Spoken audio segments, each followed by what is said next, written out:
결혼 생활은 힘든 점이 참 많습니다. 결혼 생활에서 가장 힘든 것 중 하나가 고부 갈등이지요. 그만큼 시어머니와 며느리의 갈등은 많은 사람들이 겪고 있는 문제입니다. 멋진 시어머니가 되려면 며느리의 생일을 기억해야 된다. 이것은 몇 년 전 어느 연구 모임에서 정한 멋진 시어머니가 되기 위한 수칙 10조의 첫 번째 대목입니다. 1조, 며느리의 생일을 기억할 것. 2조, 결혼 때 가져온 예단과 혼수에 대해 부정적 평가를 하지 말 것. 3조, 같은 말을 되풀이하지 말 것. 4조, 시어머니는 교회 봉사활동 노인학교 등 가정 밖에서 자기만의 일을 갖도록 할 것. 5조, 아침엔 너무 일찍 일어나지 말 것. 6조, 젊은 세대를 이해하기 위해 책을 많이 읽을 것. 7조, 며느리의 일거일동을 캐묻지 말 것. 8조, 칭찬을 아끼지 말 것. 9조, 며느리의 위신을 세워줄 것. 10조, 남에게 며느리 험담을 절대 말 것. 수칙 10가지를 들어보니 어떠신가요? 재밌다고만 생각하지 마시고 깊이 한번 생각해 볼 필요가 있는 것 같습니다. 오늘은 고부 사이를 이야기하고자 하는데요. 먼저 평범한 아들이자 남편인 한 남자의 사연을 소개해드리고 이어서 고부 간의 아름다운 사연을 들려드리고자 합니다. 한번 들어보시고 고부 간의 문제에 대해 생각해보는 시간을 가져보시기 바랍니다. 돈 아껴 써라 일도 중요하지만 애도 낳아야 할 거 아니야? 고 잔소리를 하는 어머니와 따박따박 말대답을 하는 신세대 아내의 갈등 속에서 한 남자의 속이 타들어갑니다. 고부 갈등 사이에서 남편은 오죽하겠어요? 라고 말하는 평범한 한 남자의 사연을 소개해드릴게요. 휴대전화를 귓바퀴에 댈 수 없다. 어머니의 말소리 데시벨이 높고 말속도가 빠르다. 이미 발성은 입천장과 비강에서 이루어지고 있다. 평온하고 정상적인 상태였다면 아마 성대에서 공명이 이루어졌을 것이다. 전화 좀 더 자주 하면 안 되니? 자주 통화하면서 친해지는 거지. 아들은 일단 잠자코 듣고만 있다. 밤 9시 30분. 일단 집에서 뛰쳐나오길 잘했다. 지르는 소리 듣기에도 소리 지르기에도 편하다. 무엇보다 아내의 귀를 피해야 한다. 어떤 이유로 싸우는지조차 숨겨야 한다. 시어머니와 며느리 사이에서 중재다운 중재를 하려는 아들의 기본 태도다. 너의 왼손의 싸움을 오른손이 모르게 할 것. 사람 사는 게 뭐니? 서로 전화 자주 하고 부대끼면서 살아야지. 나는 딸 하나 새로 생겼다고 생각하고 또 며느리는 어머니가 또 한 명 생겼다고 여길 것 아니니. 아들은 순간 귀를 의심한다. 헛걸 들었나? 땀으로 귓구멍이 막혔나? 아니면 군훈련소 시절 교관이 늘 말하던 대로 내 귀에 캔디라도 박힌 건가? 딸 하나 생겼다는 멘트는 드라마에서만 듣던 문장인데 누나랑 여동생 2명, 어머니까지 벌써 딸이 3명인데 라는 말이 목까지 차오른다. 그러나 할 수 없고 해서는 안 될 말이다. 아들은 싸움도 맘대로 할 수 없다.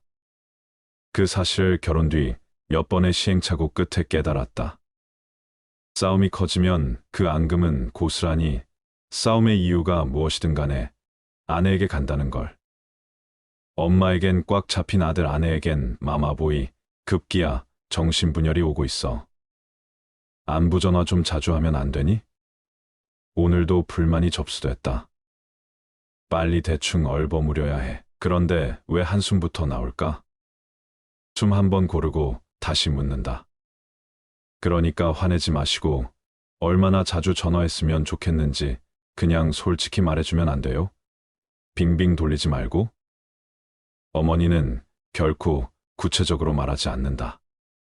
몇 번 하기로 정하는 게 중요한 게 아니라 자연스럽게 생각날 때 그렇게 전화하고 가까워지면 되는 거 아니냐. 며느리가 자연스럽게 시어머니에게 전화하고 싶어진다면 참 좋은 일이다.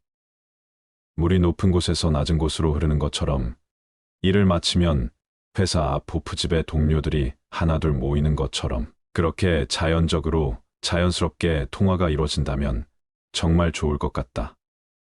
한데 그게 가능하긴 한가?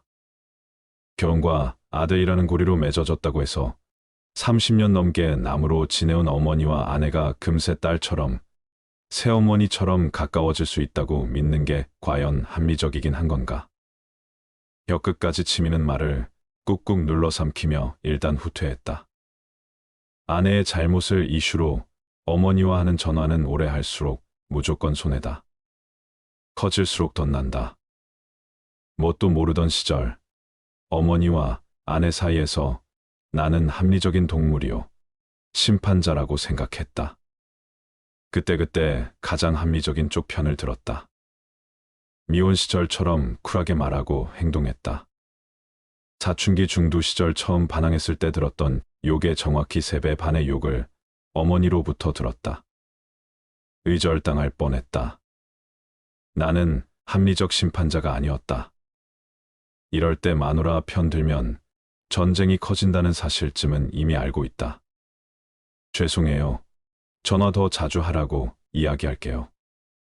아들은 적당히 사과하고 대충 얼버무리며 전화를 끊었다. 한숨이 나온다. 기본 일주일에 통화 한 번으로 조약을 체결했다. 그러나 거는 쪽과 받는 쪽의 체감은 달랐다. 받는 쪽은 너무 적다고, 섭섭하다고 느꼈다. 이해할 수 있는 일이다. 내리 사랑 주는 사람은 늘 배고프니까. 놀라웠던 건 따로 있다.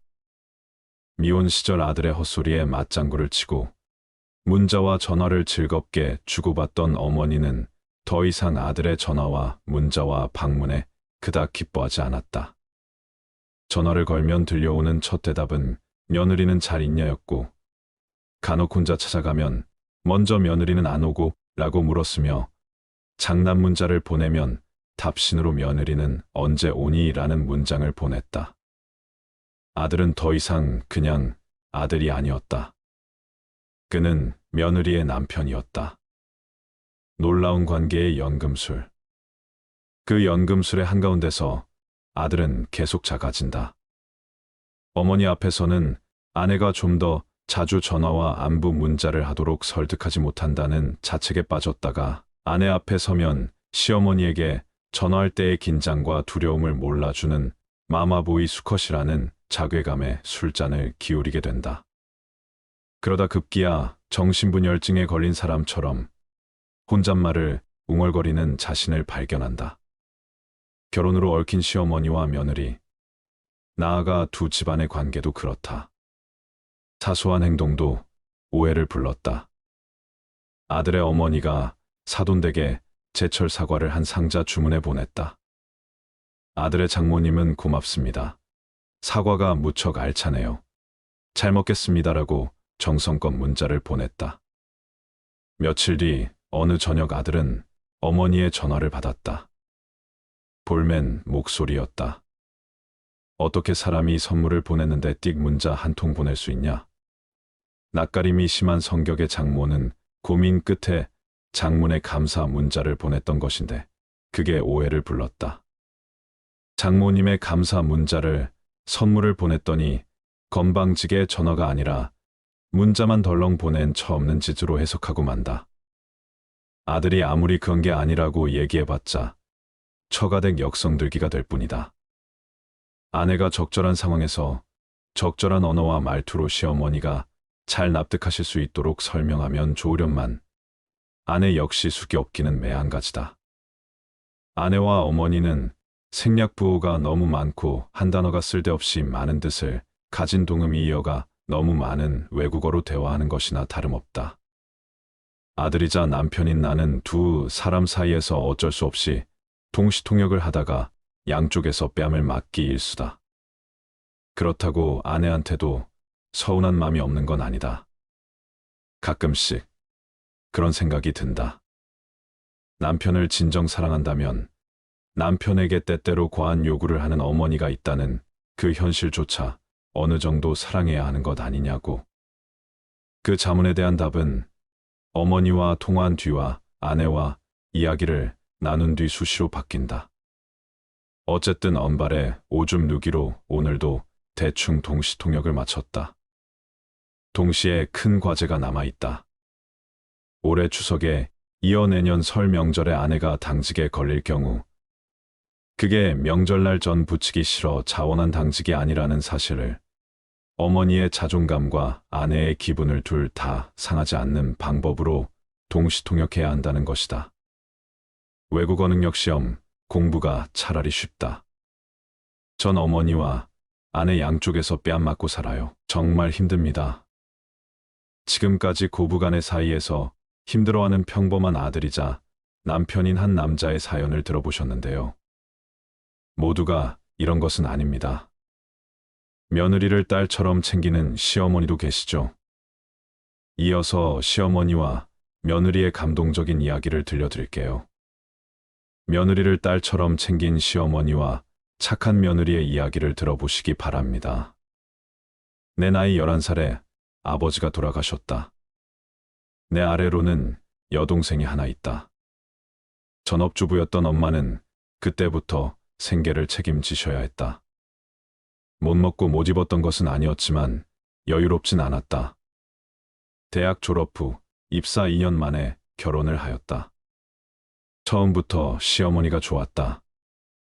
시어머님도 처음부터 날 아주 마음에 들어 하셨다. 10년 전 결혼 만 1년 만에 친정엄마가 암 선고를 받으셨다. 난 엄마 건강도 걱정이었지만 수술비와 입원비 걱정부터 해야 했다. 남편에게 얘기했다.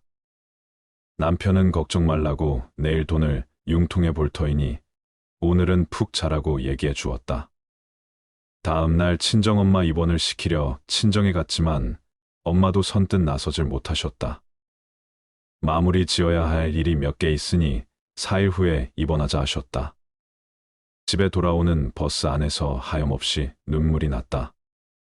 그때 시어머님께서 전화가 왔다. 지원아 울지 말고 내일 3시간만 시간 내다오. 다음 날 시어머님과의 약속 장소에 나갔다. 시어머님이 무작정 한의원으로 날 데려가셨다. 미리 전화 예약하셨는지 원장님께서 말씀하셨다. 간병하셔야 한다고요? 맥 짚어보시고 몸에 좋은 약을 한 지어 주셨다. 그리고 백화점에 데려가셨다. 솔직히 속으론 좀 답답했다. 죄송한 마음이었던 것 같다. 트레이닝복과 간편복 4벌을 사주셨다. 선식도 사주셨다. 함께 집으로 왔다. 어머니께서 그제야 말씀하시기 시작했다. 환자보다 간병하는 사람이 더 힘들어. 병원에만 있다고 아무렇게나 먹지 말고 아무렇게나 입고 있지 말고 말씀하시며 봉투를 내미셨다. 엄마 병원비 보탰어라. 내가 시집 온 지 얼마나 됐다고 돈이 있겠어. 그리고 이건 죽을 때까지 너랑 나랑 비밀로 하자. 네 남편이 병원비 구해오면 그것도 보탰어. 내 아들이지만 남자들 유치하고 애 같은 구석이 있어서 부부싸움 할 때 꼭 친정으로 돈 들어간 거 한 번씩은 얘기하게 돼 있어. 그러니까 우리 둘만 알자. 마다했지만 시어머니는 끝끝내 내 손에 꼭 쥐어주셨다. 나도 모르게 무릎을 꿇고 시어머님께 기대어 엉엉 울고 있었다. 2천만 원이었다. 친정엄마는 그 도움으로 수술하시고 치료받으셨지만 이듬해 봄에 엄마는 돌아가셨다. 병원에서 오늘이 고비라고 하였다. 눈물이 났다. 남편에게 전화했고 갑자기 시어머님 생각이 났다. 나도 모르게 울면서 어머니께 전화를 드렸다. 시어머님은 한 걸음에 늦은 시간임에도 불구하고 남편보다 더 빨리 병원에 도착하셨다. 엄마는 의식이 없으셨다. 엄마 귀에 대고 말씀드렸다. 엄마, 우리 어머니 오셨어요. 엄마 작년에 엄마 수술비 어머님이 해주셨어. 엄마 얼굴 하루라도 더 볼 수 있으라고. 엄마는 미동도 없으셨다. 당연한 결과였다. 시어머님께서 지갑에서 주섬주섬 무얼 꺼내서 엄마 손에 쥐어주셨다. 우리의 결혼 사진이었다. 사부인 저예요. 지원이 걱정 말고 사돈 처녀도 걱정 말아요. 며느리는 이미 제 딸이고요. 사돈 처녀도 내가 혼수 잘해서 시집 보내줄게요. 걱정 마시고 편히 가세요. 그때 거짓말처럼 친정엄마가 의식 없는 채로 눈물을 흘리셨다. 엄마는 듣고 계신 거였다. 가족들이 다 왔고 엄마는 그대로 눈을 감으셨다. 망연자실 눈물만 흘리고 있는 날 붙잡고 시어머니께서 함께 울어주셨다. 시어머님은 가시라는데도 3일 내내 빈소를 함께 지켜주셨다. 우린 친척도 없다. 사는 게 벅차서 엄마도 따로 연락 주고 받는 친구도 없었다. 하지만 엄마의 빈소는 시어머님 덕분에 3일 내내 시끄러웠다.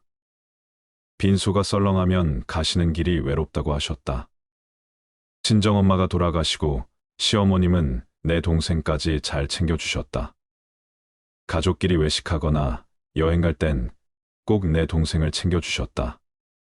내 동생이 결혼을 한다고 했다.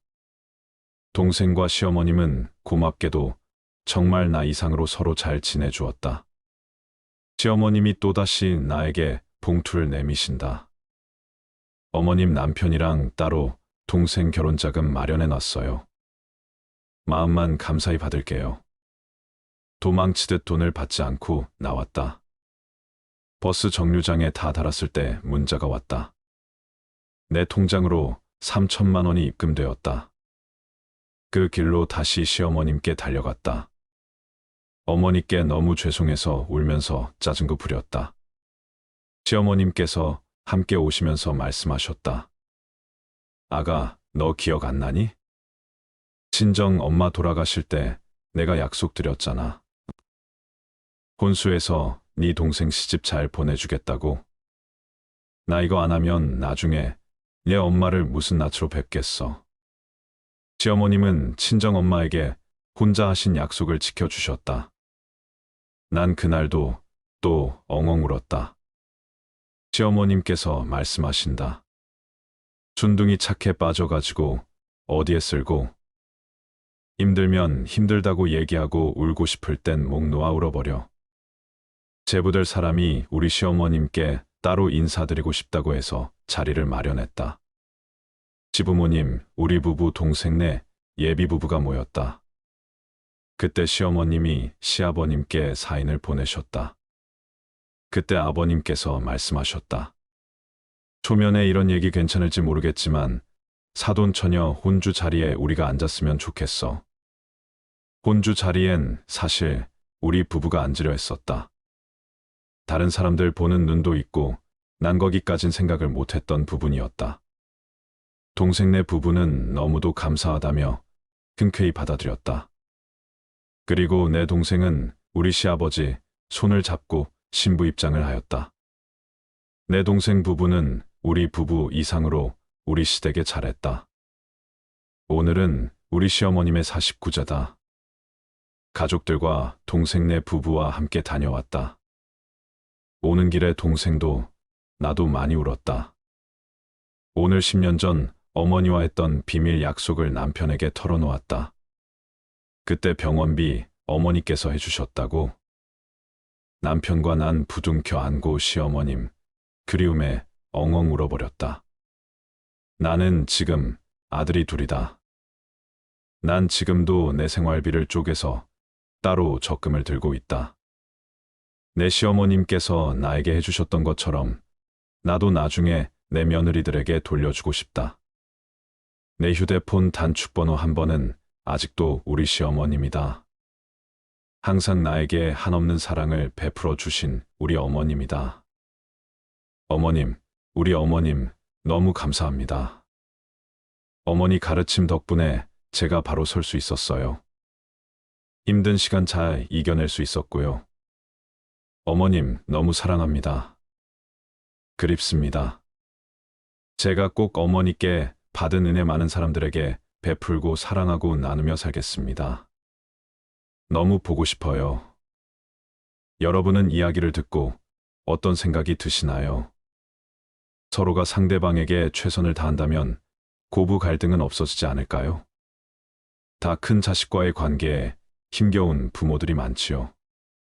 흔히 자식에 대한 부모의 사랑을 조건 없는 사랑이라고들 합니다. 하지만 이 조건 없는 무한한 사랑이 때론 자식들에게 독이 될 수도 있습니다.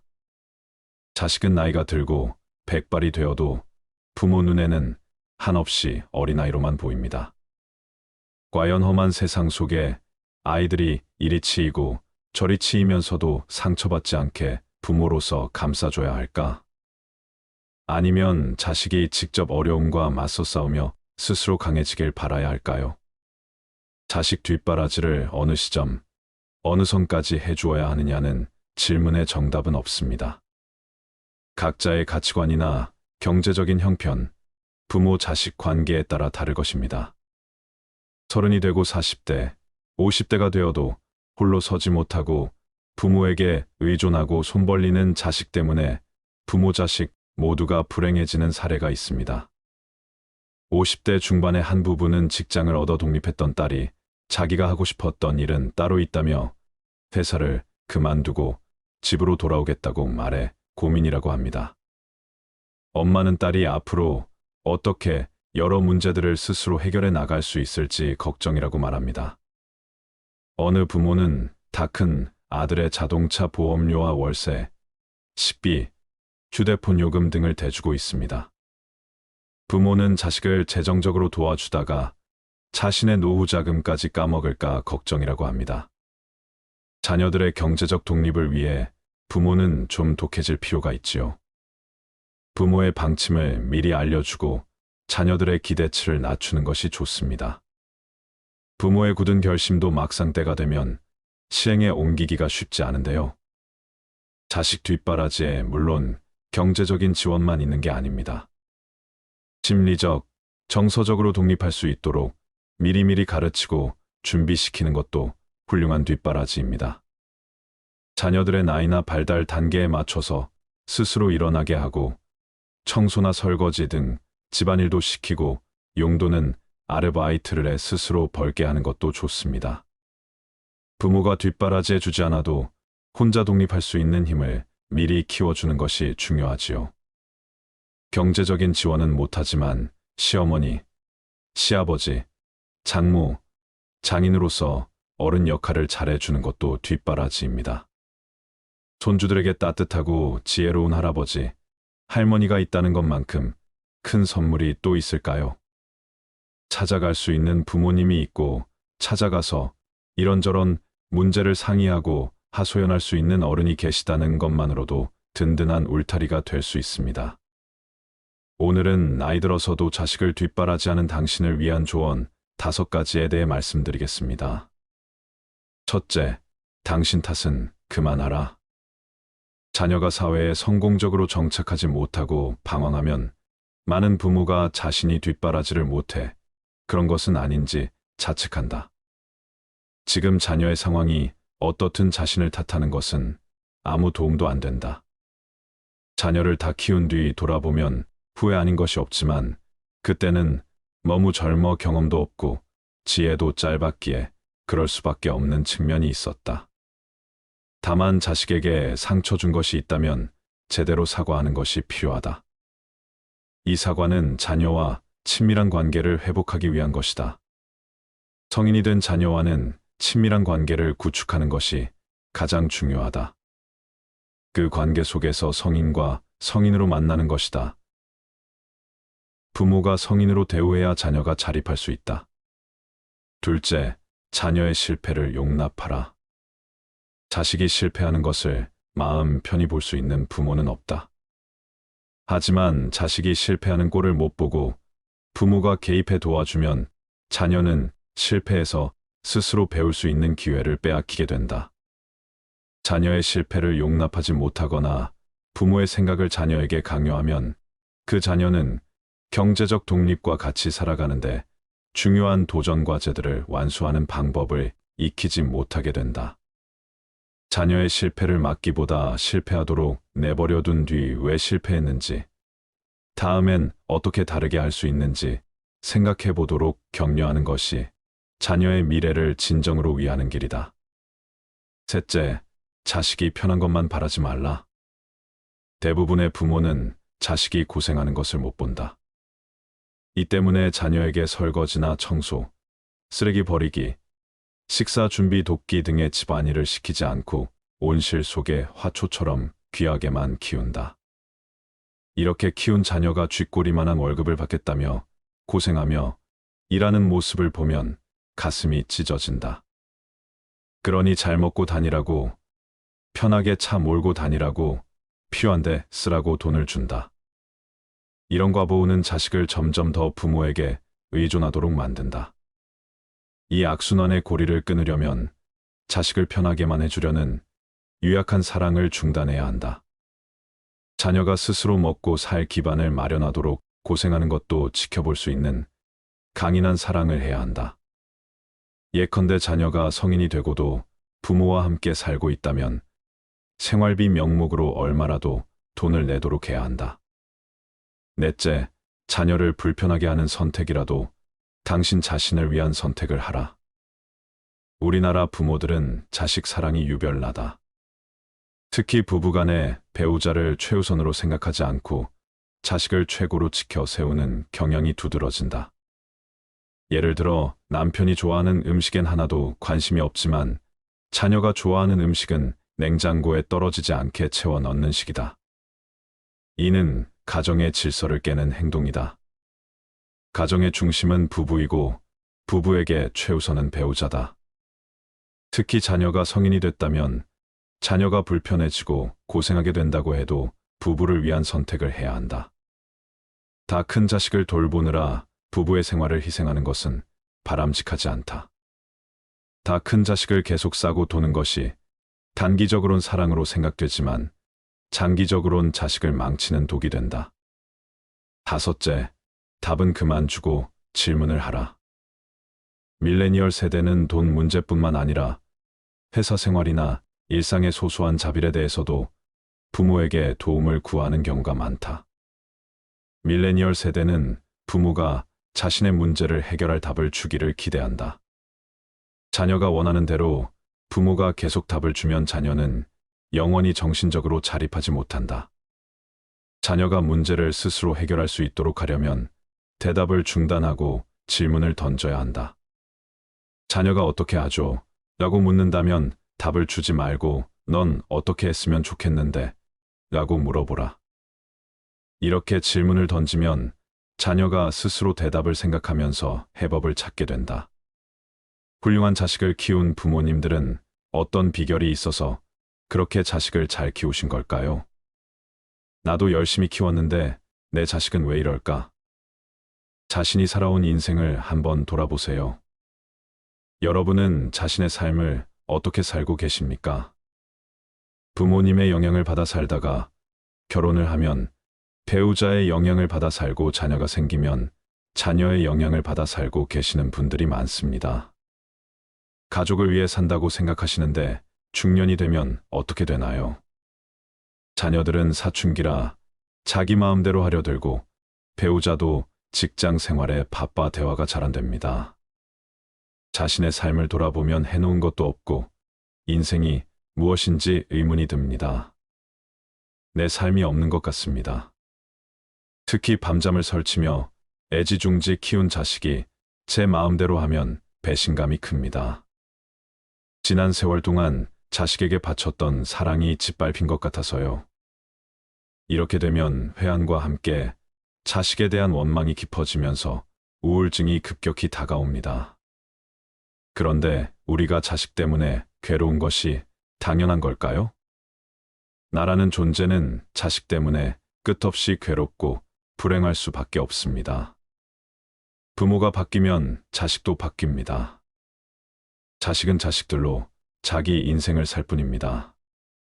그런데 부모는 자식의 인생을 마치 자신의 인생인 것처럼 의미를 부여합니다. 그런 생각으로 사랑을 쏟아 자식을 키우다 보니 자식이 내 마음 같지 않을 때 괴롭고 힘든 겁니다. 자식은 커가면서 부모님의 품을 떠나는 것이 당연합니다. 그런데 품 안에서 자식만 생각하고 그 시절에 집착하면 부모도 자식도 괴로울 수밖에 없습니다. 지금 자식들과의 사이가 좋다 해도 자녀 없이도 살 수 있는 연습을 해야 합니다. 그래서 마음으로 완전히 독립하는 연습을 해야 합니다. 이것이 부모도 행복해지고 자식도 행복해지는 방법입니다. 자식 때문이라고 이유를 대는 것은 자기 삶이 독립되어 있지 않다는 것입니다. 일하기 싫어서 게으름 피우는 것도 문제지만 일을 안 하면 불안해서 못 견디는 사람도 있습니다. 일 없이도 편안하게 지낼 수 있어야 하고 일이 많아도 마음이 편안해야 합니다. 그런데 일이 많으면 힘들어하고 일이 없으면 불안해합니다. 이것도 문제입니다. 그래서 자녀가 중고등학생이 되면 부모는 자신의 일이 있어야 합니다. 내가 할 일이 있고 내가 공부하고 명상할 일이 있으면 자식에 대해서 화를 내지 않게 됩니다. 온통 신경이 자식에게 쏠리니 아이의 행동 하나하나에 신경 쓰고 간섭하는 거지요.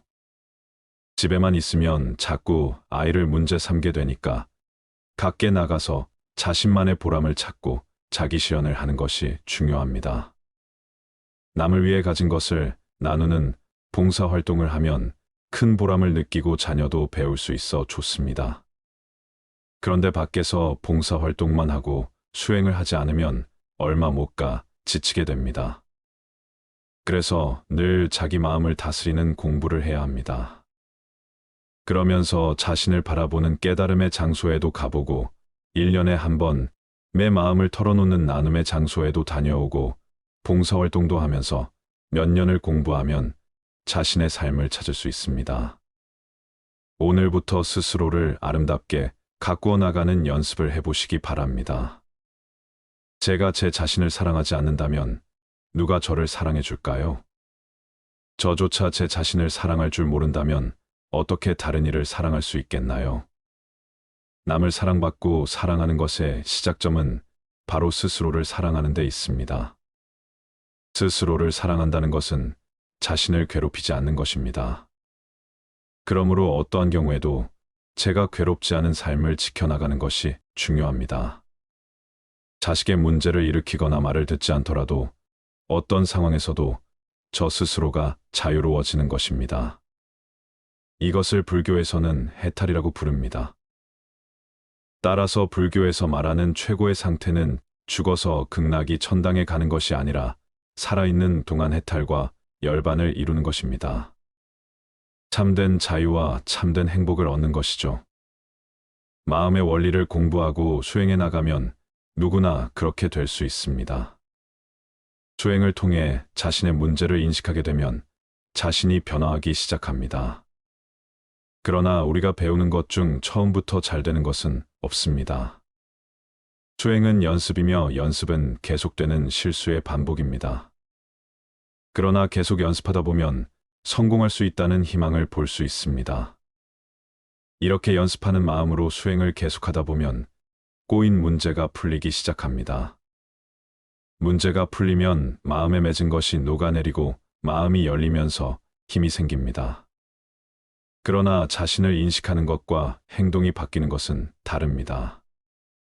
습관을 바꾸려고 노력해도 몸에 배인 습관은 쉽게 변하지 않습니다. 자신의 문제를 바꾸기 위해서는 대략 1000일 정도는 노력해야 합니다. 그래서 주변 사람들이 너 변했다는 말을 듣게 되면 그때 비로소 평생을 살아온 습관을 고칠 수 있습니다. 행복은 멀리 있는 것이 아니라 항상 내 주변에 내 마음 속에 있습니다. 하지만 내가 행복 속에 있어도 그것에 감사할 줄 모르고 만족할 줄 모른다면 눈을 뜨고 있는 장님과 같은 것입니다. 마음 속에 눈을 뜨게 되면 세상의 밝음과 행복을 볼 수 있습니다. 내가 눈을 감고 있거나 어두운 곳에 있다고 느끼며 세상이 어둡고 춥다고 아우성치는 것과 같습니다.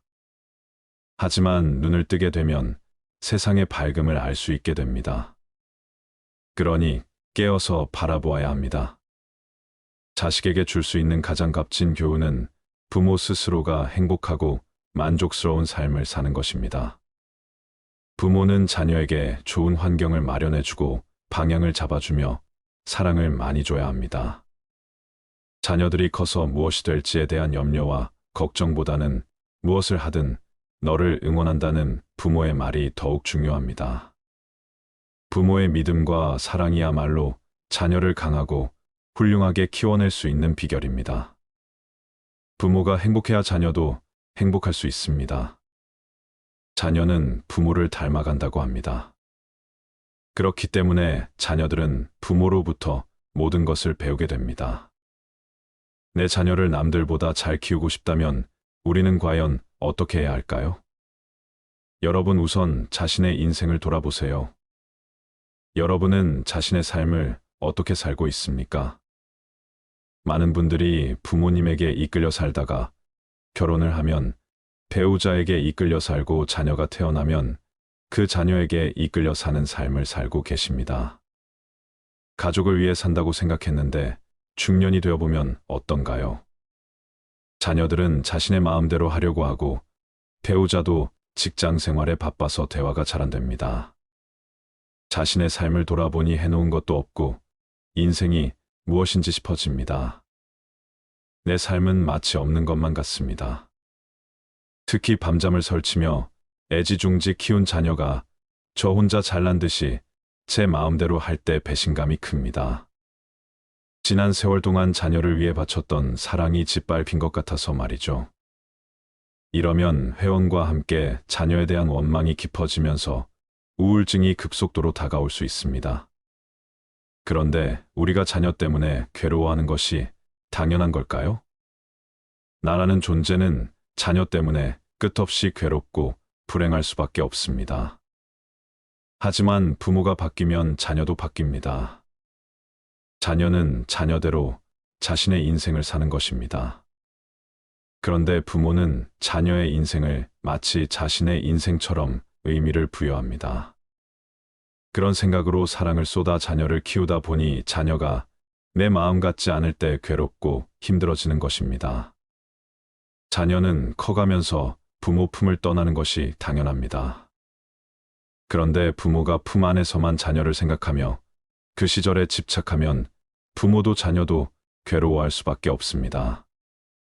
지금 자녀들과의 관계가 좋다 하더라도 자녀 없이도 살 수 있는 연습을 해야 합니다. 자녀만 생각하며 그 시절에 집착하시는 부모님도 자녀도 괴로울 수밖에 없습니다. 현재 자녀들과의 관계가 좋더라도 자녀 없이도 살아갈 수 있는 연습이 필요합니다. 그렇게 마음으로 완전히 독립하는 연습을 하셔야 합니다. 이것이 바로 부모님과 자녀 모두가 행복해지는 방법입니다. 자녀 때문이라고 이유를 대는 것은 자기 삶이 독립되어 있지 않다는 뜻입니다.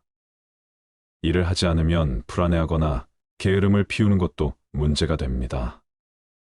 일이 없을 때도 편안하게 지내야 하며 바쁠 때도 마음이 편안해야 합니다.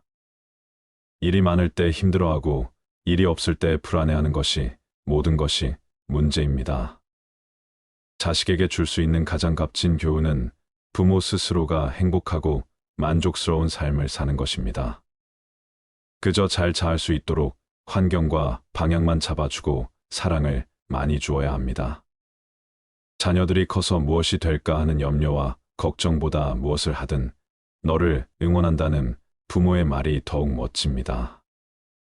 부모의 믿음과 사랑이야말로 아이들을 강하고 훌륭하게 키워낼 수 있는 비결입니다. 부모가 행복해야 자식도 행복합니다. 부모님과 말이 안 통해요. 적지 않은 사람들이 토로하는 이야기입니다. 젊은 세대부터 중년분들까지 부모와 대화하기 어렵다고 호소하는 경우가 많습니다. 반대로 부모 역시 다 큰 성인 자녀들이 이해가 되지 않는다고 한다. 자녀가 어렸을 때 부모와 나눈 대화가 별로 없으면 공통 관심사가 생기지 않고 서로에 대하여 잘 알 수 없습니다. 나이가 들어감에 따라 부모도 변하고 자녀도 변합니다. 자녀와 부모의 관계는 끊임없는 변화의 과정이고 자녀와 부모 관계는 통합과 분리의 연속선상에서 자녀가 서서히 독립을 합니다. 따라서 자녀가 성장함에 따라 그 눈높이는 더 이상 어린이가 아닌 성장한 성인으로서 관점을 가지게 되지요. 이 경우 부모나 성인이 된 자녀가 그 변화를 인식하지 못할 경우 대화에 문제가 생길 수밖에 없습니다. 부모와 떨어져 지내더니 변했다더라. 결혼하더니 변했다더라는 이야기는 바꾸어 말하면 각자 처한 삶을 살아가면서 그에 맞추어 변화하고 독립하고 있다는 의미도 됩니다. 결혼을 해서 변한 것이 아니라 결혼을 하고 독립하여 살면서 새로운 환경에 적응을 하고 있다는 의미에 가까운 것입니다. 그 변화의 방향이 좋은 방향이냐 아니냐를 부모 입장에서 혹은 자녀 입장에서 판단하기란 어렵습니다. 일단 본인의 관점과 다른 방향일 경우 무언가 어색하고 불편하기 때문에 받아들이기 어렵기 마련입니다. 그렇다고 해서 변화가 나쁜 것이라고 말할 수는 없지요. 부모와 자녀 역시 나이가 들어감에 따라 새로운 역할을 맡아야 합니다. 단순히 직업이나 하는 일로서의 변화가 아니라 나이가 들어가면서 신체와 정신의 변화에 따라 받아들여야 할 부분들이 있는 것입니다. 30대, 40대 중년층의 부모가 바라보는 관점과 60대, 70대의 다다른 부모가 바라보는 삶의 관점은 다릅니다. 여느 관계가 다 그렇듯 부모와 자녀 관계는 지속적으로 변화합니다. 단순히 태어나서 성인이 될 때까지 키워주었다고 해서 그 부모 자녀 관계가 그대로 유지되는 것은 아닙니다. 관계에 영향을 주는 요인들은 시간의 흐름에 따라 부모의 노화와 자녀의 성장에 따라 변화하게 마련입니다. 따라서 변화에 지속적으로 주의를 기울이면서 부모와 자녀 모두 노력을 기울여야겠습니다. 은퇴 후에 어떤 일상들을 보내시고 계신가요? 자신의 관심 분야를 탐색하는 것은 즐거운 노후 생활을 위한 첫 번째 단계입니다. 다양한 분야에 대해 호기심을 갖고 탐구해 보세요. 취미 생활은 우리의 삶에 즐거움과 의미를 더하고 건강과 행복을 유지하는 데 도움을 줍니다. 다양한 주제와 아이디어를 통해 노후 생활을 활기차고 풍요롭게 보낼 수 있는 방법을 알아보세요. 취미 생활은 우리에게 여유와 만족감을 주는 중요한 요소입니다. 취미를 통해 자신을 발전시키고 새로운 관심 분야를 탐색할 수 있습니다. 또한 취미는 건강 증진과 사회 참여에도 도움을 줄 수 있습니다. 예술, 역사, 과학, 체육 등 다양한 분야의 책을 읽거나 관련된 온라인 강좌를 수강해 보는 것도 좋은 방법입니다. 관심 있는 주제에 대해 깊이 있는 지식을 습득하고 새로운 관점과 시각을 개발하는 것도 좋습니다.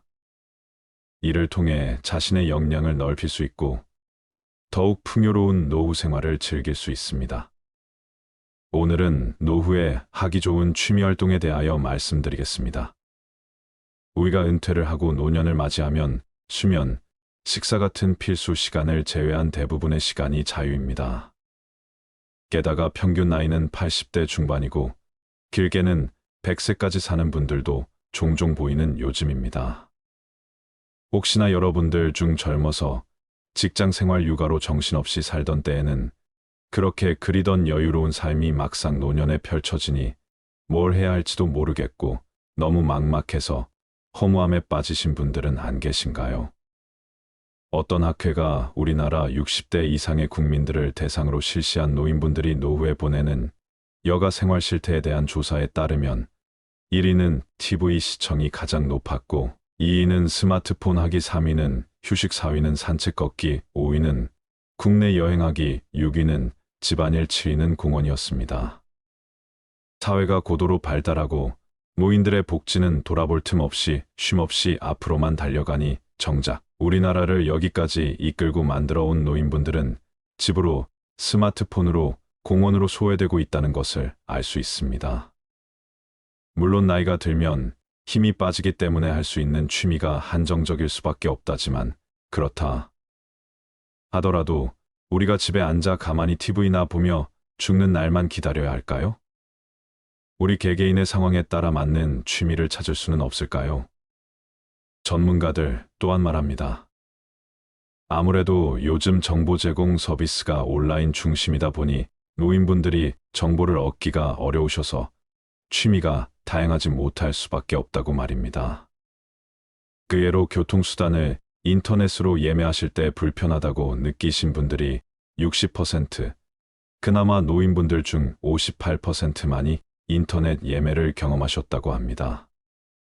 또한 무인 식당에서 터치 기기로 주문하실 때에도 터치 기기를 경험하신 분들은 58%밖에 되지 않았으며 그중 64% 노인분들이 불편했다고 하십니다. 따라서 이것은 우리 사회가 좀 더 노인 친화적인 시스템으로 바꿔야 할 것은 바꾸고 바꾸지 말아야 할 기존의 것은 바꾸지 말아야 한다고 볼 수 있겠습니다. 그러니 여러분들께서 그동안에는 평생 자식과 남을 위한 희생의 땀을 뚝뚝 흘려오셨다면 이제는 그 땀을 스스로를 위해 흘려보실 생각은 없으신가요? 그런 의미에서 지금부터 여러분들께 노년에 하실 수 있는 취미를 몇 가지 추천해 드릴 텐데요. 그 전에 취미 생활을 정하실 때 중요한 것들이 있습니다. 첫 번째, 효율적으로 시간 배분을 해보세요. 처음에는 조금씩 시간 내어 한 가지만 하시다가 나중에 나에게 맞는 취미 생활이 몇 가지 생긴다면 하루를 더욱 알차게 보내실 수 있습니다. 가령 낮에는 체력 소모가 있는 자전거를 탄다면 저녁에는 음악 감상을 하실 수 있으며 아니면 낮에는 목공을 하시고 저녁에 바둑을 두실 수도 있죠. 또한 낮에는 사진을 찍고 저녁에는 블로그나 유튜브 영상을 제작하는 식으로 두세 가지의 취미를 병행하실 수 있습니다. 두 번째, 취미 비용을 줄여보세요. 대부분의 사람들이 여행이나 골프 같은 취미를 매번 하기는 힘듭니다. 따라서 내 경제 상황에 맞는 취미를 적절히 잘 선택하시는 것이 좋습니다. 세 번째, 건강 상태를 고려해 선택하세요. 몸 상태가 좋지 않다면 몸을 많이 쓰는 취미보다 독서나 약초를 키우는 것처럼 몸에 무리가 가지 않으면서 소소한 재미를 느낄 수 있는 취미를 정하시는 것이 좋겠습니다. 지금부터 노후에 여러분들께서 즐기실 수 있는 취미를 추천해 드릴 텐데요.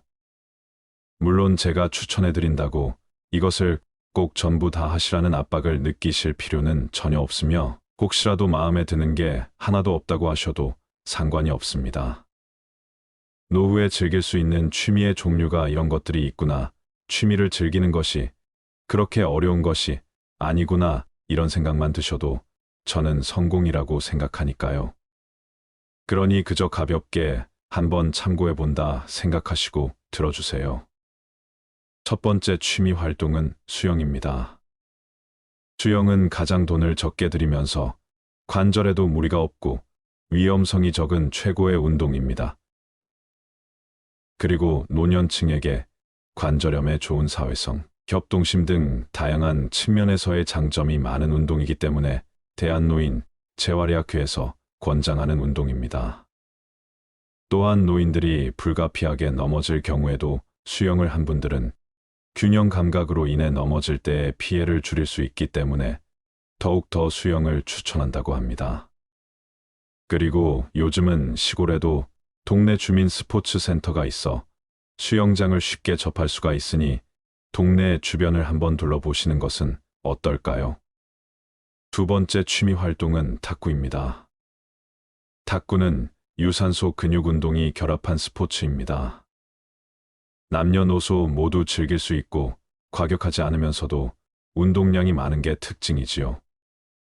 계절에 상관없이 즐길 수 있어서 취미로 즐기기 좋습니다. 같은 시간 동안 등산을 하는 것보다 칼로리 소모량이 1.4배나 많으며 폐기능 강화는 물론 복근, 허벅지, 어깨 종아리의 근육 발달에 매우 좋습니다. 또한 안전사고나 부상의 위험이 가장 적은 종목이기도 해서 나이가 들어도 부담 없이 즐길 수 있는 장점이 있습니다. 또한 80세 이상 노인분들은 탁구공이 라켓이 조금 큰 라지를 즐기실 수 있습니다. 참고로 탁구는 노인종합복지관과 지역 탁구장에서 배울 수 있습니다. 그렇게 동호회에 가입해서 사람도 만나시면서 조금씩 배우시는 것도 추천드립니다. 세 번째 취미 활동은 베란다나 공터의 채소 키우기입니다. 노년 생활에서는 육체 활동이 중요한 만큼 집에서도 쉽게 움직이며 하실 수 있는 취미입니다. 그렇게 베란다나 텃밭에서 채소를 가꾸다 보면 채소뿐만 아니라 건강까지도 얻을 수 있어 일석이조입니다. 방울토마토나 오이, 상추 등 키우기 쉬운 채소들 더 기르신다면 수확해서 나오는 채소들로 성취감도 느끼시면서 은퇴 후 남은 지루한 일상을 즐겁게 보낼 수 있습니다. 그리고 최근에는 은퇴 후 복잡한 도시 생활을 끝내시고 지방 전원주택으로 정착해 텃밭을 가꾸는 분들도 많으신데요. 이때 너무 마당이 넓거나 큰 전원주택은 잡초 관리나 집수리 규모가 커지므로 오히려 불편하실 수 있습니다. 그러니 환경을 잘 고려해 보시고 무리하지 않는 것을 권해드립니다. 네 번째 취미 활동은 악기 연주입니다. 전문가들은 노년에 악기를 연주하는 것이 우울증을 낮추고 치매를 예방하고 병원을 방문하는 횟수도 떨어뜨리며 폐 기능까지 늘리는 효과가 있다는 연구 결과를 밝혔습니다. 동호회 등에 참석하셔서 악기를 배우시면 새로운 친구들도 생기고 공연을 준비하시면서 잘해내고 싶은 새로운 목표가 생길 것입니다. 그래서 공연을 하고 박수를 받을 때의 성취감은 말할 수 없이 큽니다. 우리가 은퇴를 하면 스스로 위축이 많이 될 수 있는데 악기 연주를 하면 삶의 활력과 자존감을 채울 수 있습니다. 그래서 하나의 악기만 잘 배워두어도 봉사활동이나 재능 기부를 하시면서 삶의 활력을 찾을 수 있습니다. 다섯 번째 취미 활동은 독서입니다. 특히 도서관에 가서 책을 읽으면 딱히 돈을 들이지 않고도 여러 가지의 책을 읽을 수 있어서 좋습니다. 노년기에는 육체적으로 제약이 있기 때문에 다양한 경험이나 여행을 하고 싶어도 힘에 부칠 수가 있습니다. 그러나 우리는 책 한 권으로 세상 어디에든 갈 수 있으며 얘가 경험해 보지 못한 것을 체험해 볼 수 있습니다. 또한 우리의 뇌는 책을 계속 읽으면 책을 좋아하는 대로 바뀌기 때문에 꾸준히 책을 즐기다 보면 정신과 통찰력이 깊어진다는 느낌은 덤으로 느낄 수 있고 새로운 것에 관심이 생겨서 도전의식도 생길 수 있으니 독서는 단지 독서를 넘어서서 새로운 계기를 맞이하는 좋은 취미가 될 수도 있습니다. 여섯 번째 취미 활동은 요가와 명상입니다. 요가와 명상은 내 몸을 살피는 동시에 휴식도 할 수 있는 최고의 취미입니다. 아무래도 나이가 들면서 관절이 약해지고 근육량이 줄어들면서 과격한 활동은 몸에 무리를 가져다 줍니다. 그러나 요가를 하면서 여러 가지의 자세들을 취하는 것은 근육뿐만 아니라 뼈를 하나로 묶어주는 힘줄과 인대를 강화해 줍니다. 또한 요가를 하면서 의식적으로 호흡과 명상을 할 수도 있는데 이는 심장박동수와 혈압을 낮추어 불안과 우울증을 완화하는 데 도움을 줍니다. 요즘에는 집에서도 유튜브를 보시면서 요가 동작과 호흡을 따라 할 수 있는 영상들이 많으니 아침에 시간을 정해놓고 요가와 명상을 취미로 하는 것도 좋아 보입니다. 일곱 번째 바리스타 소믈리에 요리입니다. 먹는 즐거움을 즐기는 분들이시라면 바리스타 자격증이나 소믈리에 자격증 요리 배우기에 도전하는 것도 좋습니다. 커피향이 좋은 분들은 바리스타에 도전하시고 와인의 향에 취하고픈 분들은 소믈리에 도전하시고 음식을 좋아하는 분들은 요리에 도전해 보시는 건 어떨런지요. 처음에는 혼자만의 취미 생활일 수 있지만 취미 생활이 깊어지고 성취감이 높아질수록 주위 사람들과 함께 나누고 싶어지게 될 수도 있고 더 나아가 은퇴 후 직업으로 연결될 수도 있지요. 여덟 번째 그림 그리기입니다. 우리가 어릴 때에는 누구나 그림을 그렸습니다. 도화지의 땅바닥에 벽과 마루에 온통 그림을 그리지요. 그러다 나이가 들면서 그림을 그리지 않게 됩니다. 지금 그림을 그리는 저는 단지 그림 그리는 것을 멈추지 않았을 뿐이죠. 그러니 여러분들도 언제든 다시 그림을 그린다고 해도 그것이 이상할 것이 없습니다. 원래 하던 것을 다시 하는 것뿐이니까요. 그리고 보통 그림을 그릴 때 그림을 얼마나 잘 그리는지 전혀 중요하지 않다고 하기도 하지만 사실 실력이 조금씩 느는 것이 느껴지지 않으면 그림 그리는 것이 재미가 붙지 않는 게 사실입니다. 주변의 칭찬도 듣고 그래서 자기 만족도 들어야 더 잘 그리고 싶은 목표 의식도 생기니까요. 처음에는 실물보다 사진을 보고 따라 그리시는 게 좀 더 쉬울 것이며 나무나 꽃처럼 형태가 복잡한 사물은 당장은 피하시고 구름이나 바다, 수평선 같은 간단한 풍경이나 사물을 그리는 것을 추천드립니다. 또한 처음에는 연필로 스케치를 하시고 연필로 간단한 명암만 표현하시고 끝내시면 그것으로 형태 감각이 어느 정도 생기시면 그때 물감으로 색칠을 시작하시는 것이 좋습니다. 그림을 수학 문제로 본다면 연필 스케치, 그림은 이런 공식 기초이고 색칠은 좀 더 복잡한 응용 문제라 볼 수 있습니다. 그래서 처음부터 응용 문제를 푸셔서 좌절감에 그림을 시작도 못하고 포기하시는 경우가 많습니다. 문화센터나 학원에서 도형과 석고상 같은 딱딱한 그림만 계속 그리게 하거나 수채화 같은 초보자의 진입장벽이 높은 그림을 그리게 하면서 세세하게 지도조차 해주지 않는다면 과감히 끊고 다른 학원을 찾아보시는 걸 추천드립니다. 그리고 보통 그림하면 수채화를 많이 생각하시는데요. 수채화는 물 조절이 어렵고 사물의 구체적인 묘사와 중간 과정이 동시에 진행되기에 생각보다 초보분들의 진입장벽이 높습니다. 그래서 물 조절이 비교적 간편하면서 몇 번이든 덧칠이 가능한 아크릴 물감으로 색칠을 시작하시는 걸 추천드립니다. 그리고 아크릴 물감이 손에 익으면 유화 물감도 쉽게 시작하실 수 있으니 이 또한 이득이 되실 것입니다. 그렇게 그림을 그리시다가 뿐만 아니라 기억력 증진에 큰 효과가 있다고 하는데요. 우리는 그림을 그리면서 시각적 공간적으로 사물을 바라보고 표현하는 연습을 하게 되며 그림을 배우면서 언어적인 요소는 물론 팔과 손가락 관절을 미세하게 움직이는 운동적 효과까지 얻을 수가 있습니다. 그 밖에도 노후에 많이들 하시는 취미들이 등산, 테니스, 자전거 등이 있는데 이런 취미들은 젊었을 때부터 꾸준히 체력을 길러 오셨고 제대로 된 자세와 방법들을 익히시고 시작을 하시는 것이 좋습니다. 그렇게 여러 가지 취미를 하시다 보면 잊고 있었던 과거와 만나면서 생각에 잠기기도 하는데요. 노인이 되어 찾는 취미의 시작은 내 어릴 적 못 이룬 꿈을 찾는 것에서 기인한다고 합니다. 이 나이에 새삼스럽게 무슨 취미 생활인가 이런 생각을 하실지도 모르겠습니다.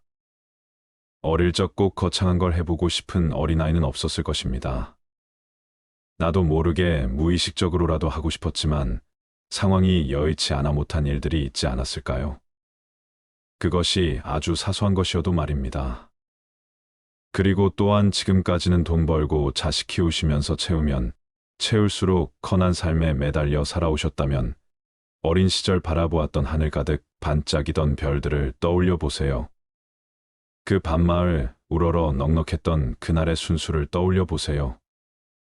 여러분들께서 노후의 집에서 하루 종일 TV 보는 삶을 위하여 이날까지 그토록 헌신해 오신 것은 아닐 거라 믿고 싶습니다. 그래서 우리가 그때는 시절을 잘못 만나 우리의 별을 잃고 살 수밖에 없었던 이제는 다시 그때의 나를 찾는 여행을 한번 해보시는 것은 어떨까요? 나무가 항상 하늘로 향하듯이 우리의 발은 땅을 딛고 이번에는 별을 한번 쳐다보며 걸어가는 건 어떨까요? 시청해 주셔서 감사합니다.